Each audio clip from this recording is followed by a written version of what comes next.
Hi, I'm Abby. And I'm Noel, and we're here to talk to you about what being a leader means.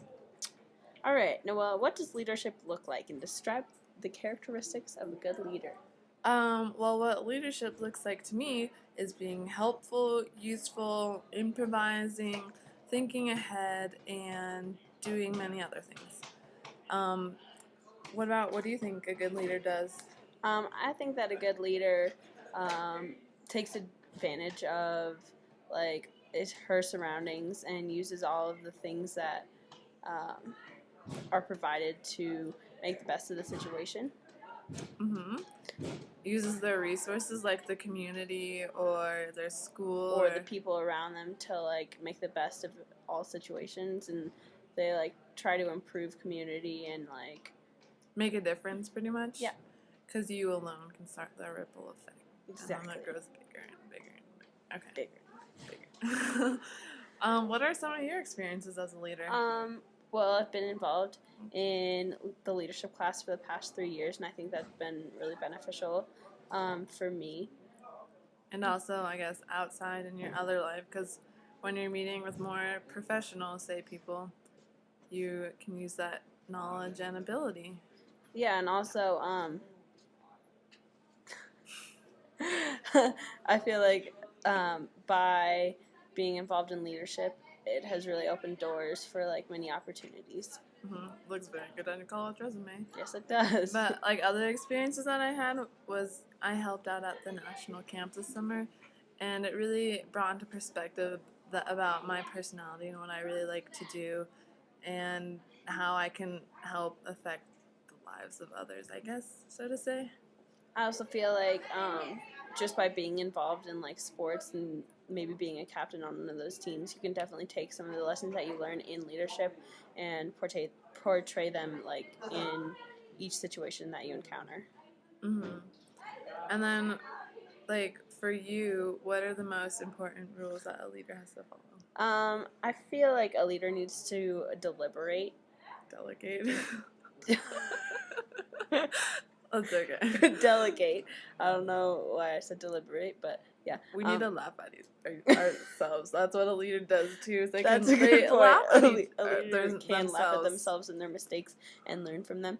But a leader needs to delegate by by not just putting all the work to themselves, because that's really stressful for them, and it's not going to really benefit the project if there's only one outlook on the thing that you're trying to accomplish. Exactly.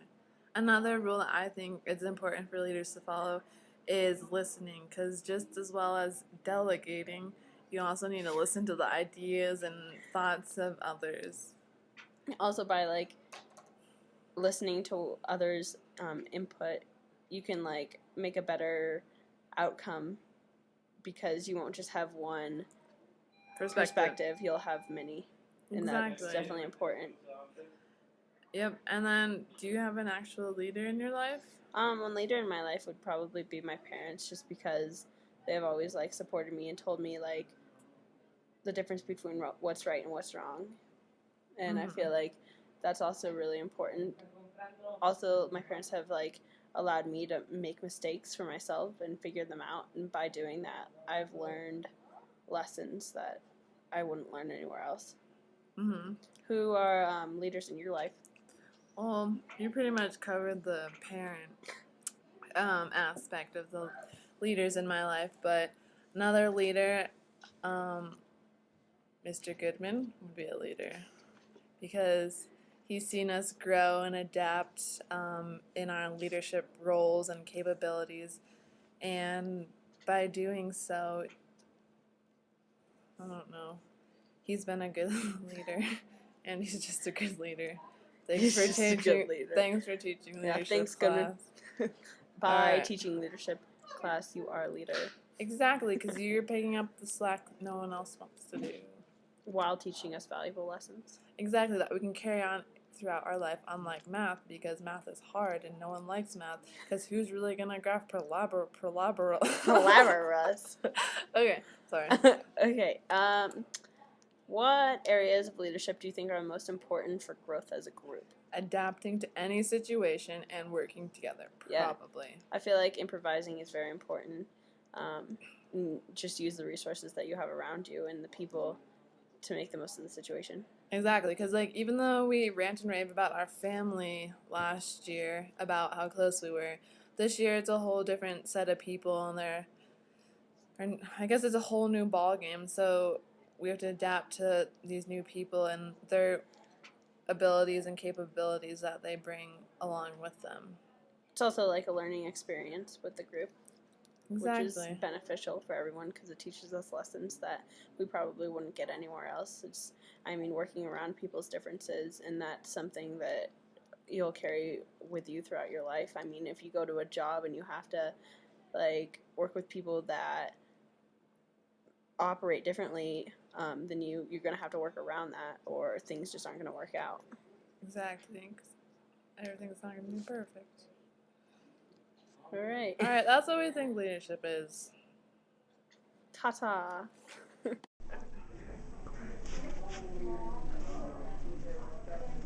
Hey, stop reading. No, give me this book back. You shouldn't do that to other people. That's wrong. And don't pick on people that are smaller than you. This is an example of what leadership looks like.